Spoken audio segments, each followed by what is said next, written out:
Welcome everyone, and thank you for joining us for this special film premiere to mark the end of the British Museum's exhibition, Tantra, Enlightenment to Revolution.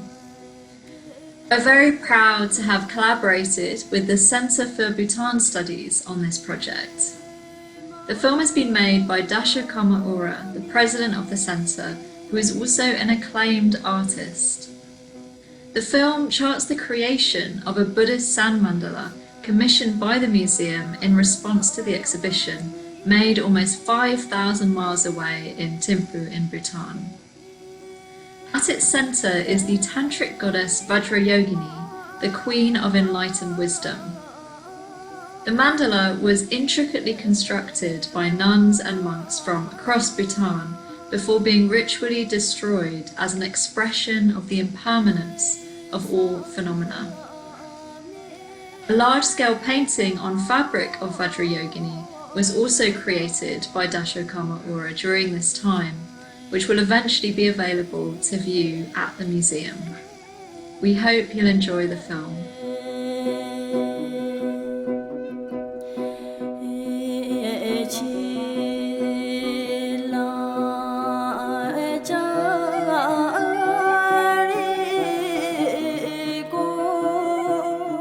My name is Karma Ura, and I'm speaking from Thimphu, the capital of Bhutan, in the Himalayas. I would like to guide you through a very special ceremony which provides a rare opportunity to witness the creation of a sand mandala. A sand mandala is a portrayal, a depiction of a realm of a tantric deity in two dimensions, and it is created out of millions of grains of colored sand. At the center of this mandala will be the tantric goddess, Vajrayogini, the queen of enlightened wisdom. So let me first introduce you to Vajrayogini, the tantric meditational deity, by referring to a painting.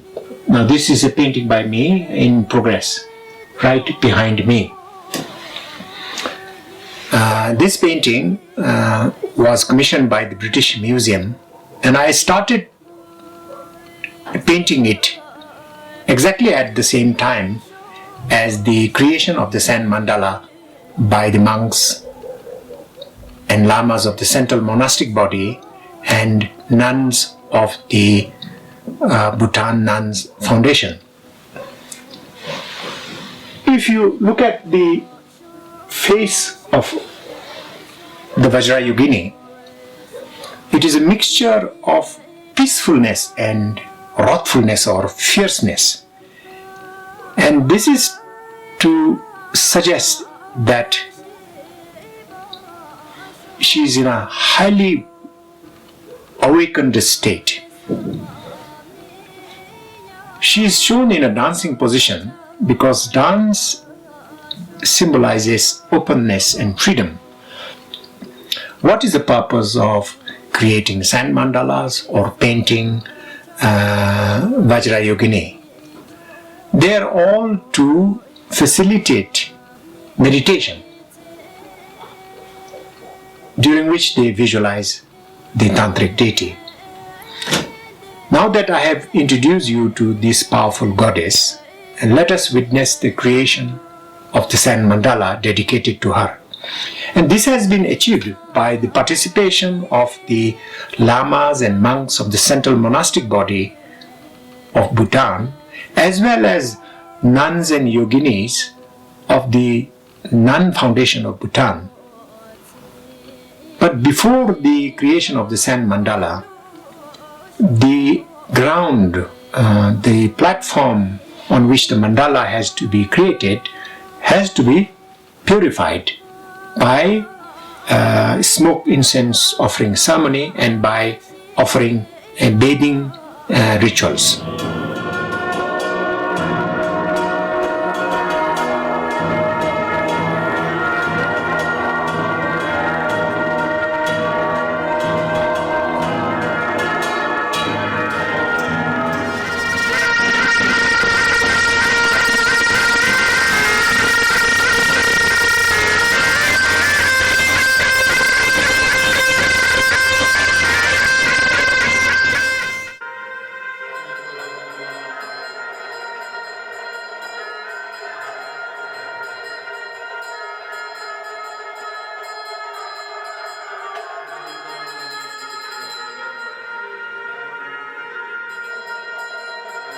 So you would see a lama lightly showering the platform with scented water to cleanse it.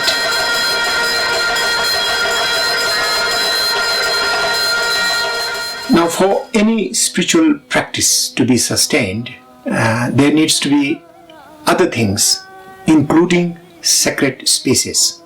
So what you are about to see is the nearby temple of Vajrayogini, located in Paro Valley, and the nature around it. Vajrayogini is a manifestation of Vajrayogini, so they are the same thing.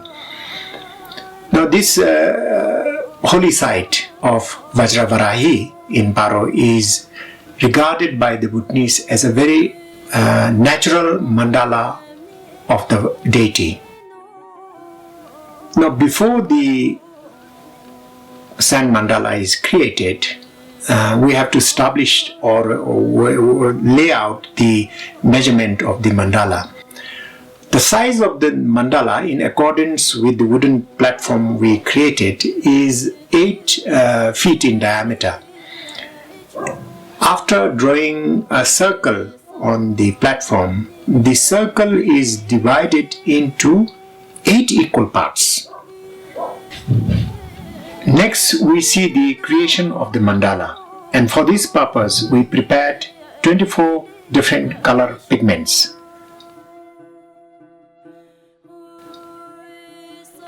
So inside the concentric circle of lotus pedestal, triangles are overlaid to form the background of Vajrayogini.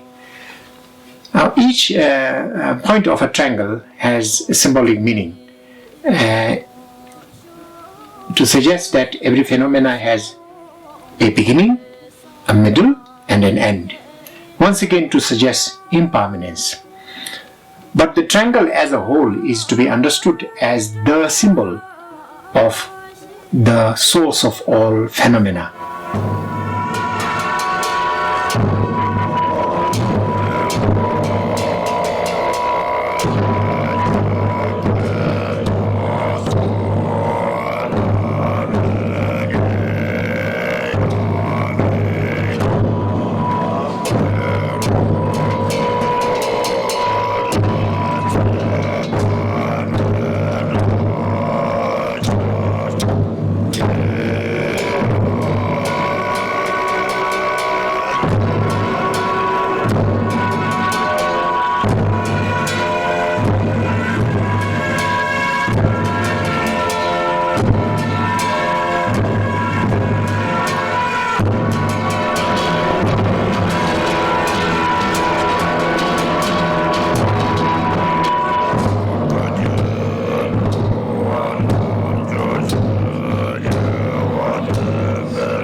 Another important ritual accompanying the creation of the mandala is the tantric ritual of Chöd, which literally means to cut away from all attachments.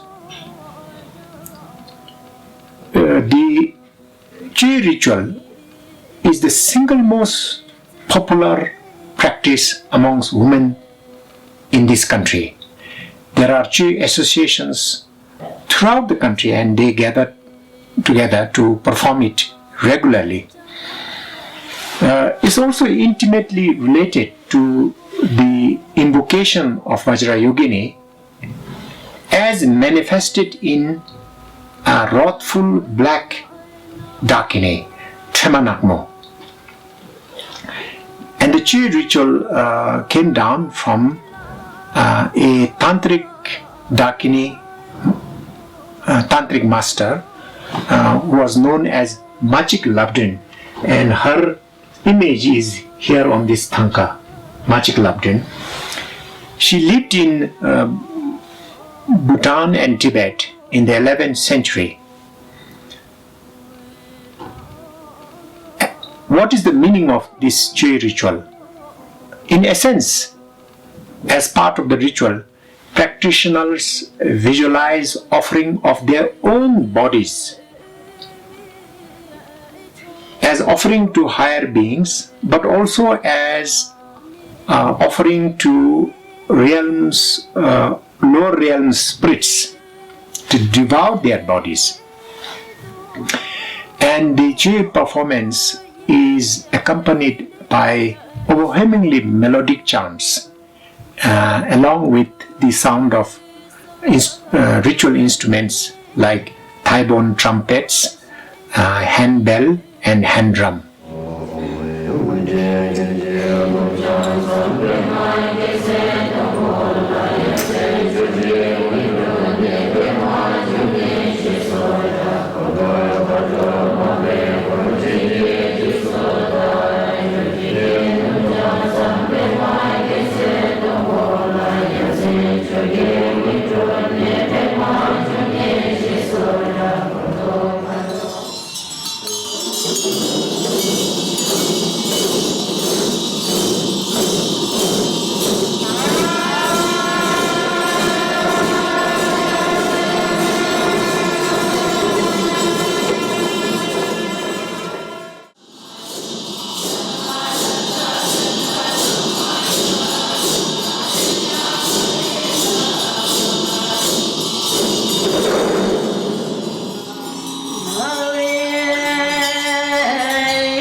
important event accompanying the creation of the mandala is the Dakini dance.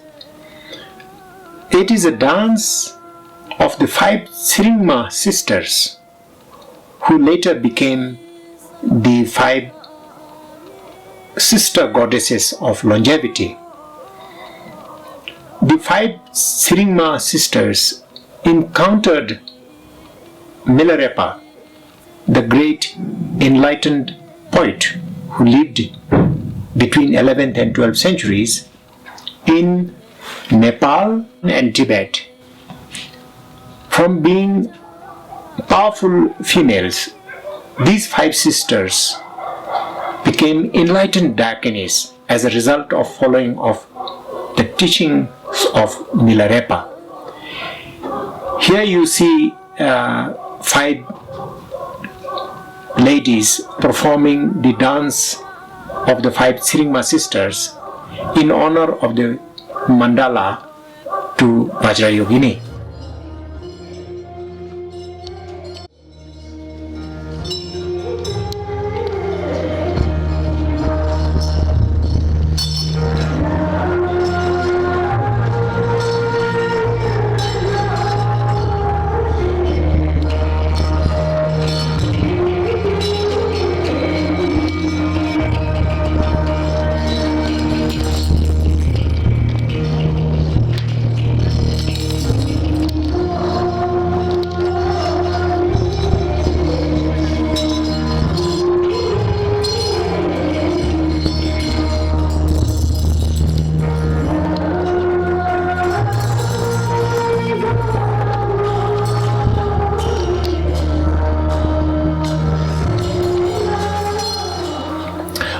While the Dakini dance goes on, the cosmos of the Vajrayogini is being created by the monks and nuns quietly as they continue to work on the mandala. They're working on the last concentric circle on the edge of the mandala, and this represents the larger cosmos of space, fire, water, wind, and earth. These are the physical foundations of the universe. You also see the Lord of Symmetries or Charnel Grounds in the form of dancing skeletons. Charnel Ground is a cathartic place for Vajrayana practitioners in order to overcome their fears, terror, and realize a sense of impermanence and death.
Next, once the mandala creation has been completed, it must be ritually consecrated so that it becomes a sacred art.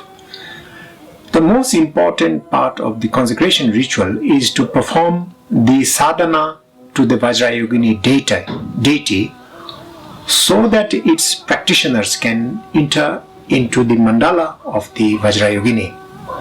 Now, the consecration ritual itself is a complex and a long one, lasting over 2 days.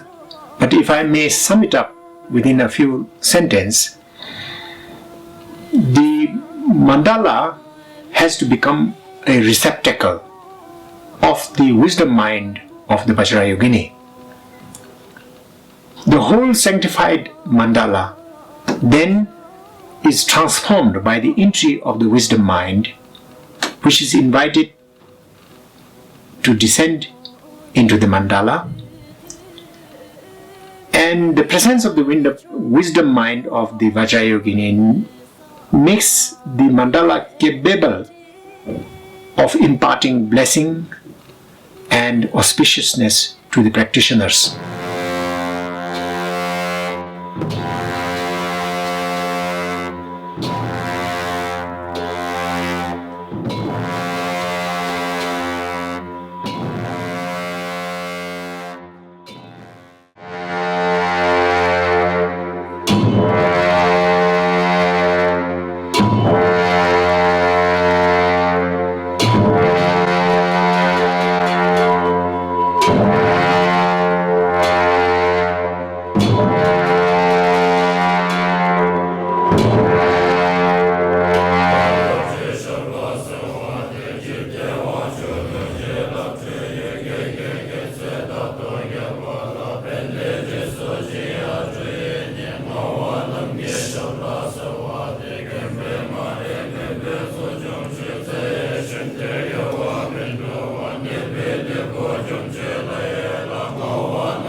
Creation, consecration and sanctification of the Vajrayana mandala is not to lead it to preservation and storage so that it might be viewed in future.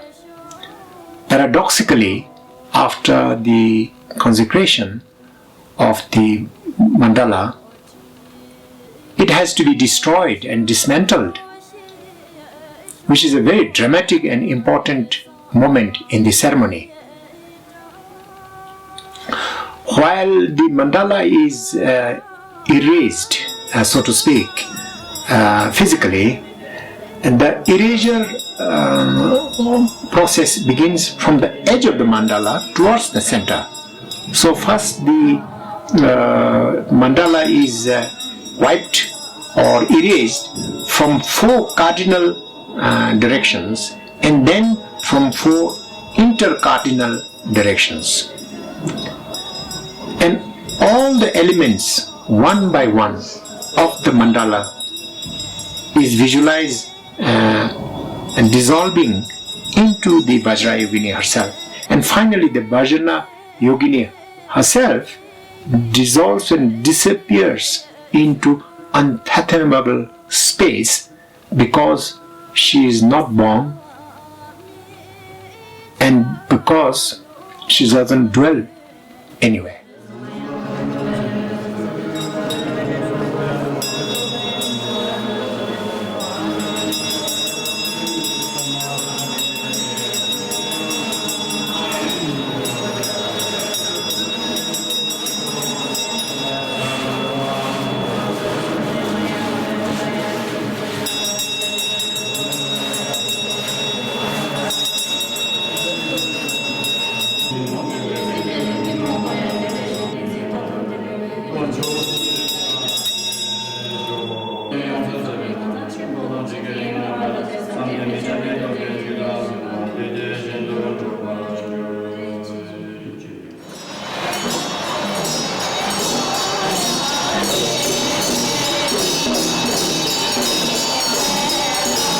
The grains of colored sand that made the mandala is wiped and erased and collected in fresh wrappers and transported to a very pristine spot near a river, and then it is symbolically released back into nature by immersing the colored sand into the river. The immersion and dissolution of the mandala is a very powerful expression of the impermanence and transformation of all phenomena.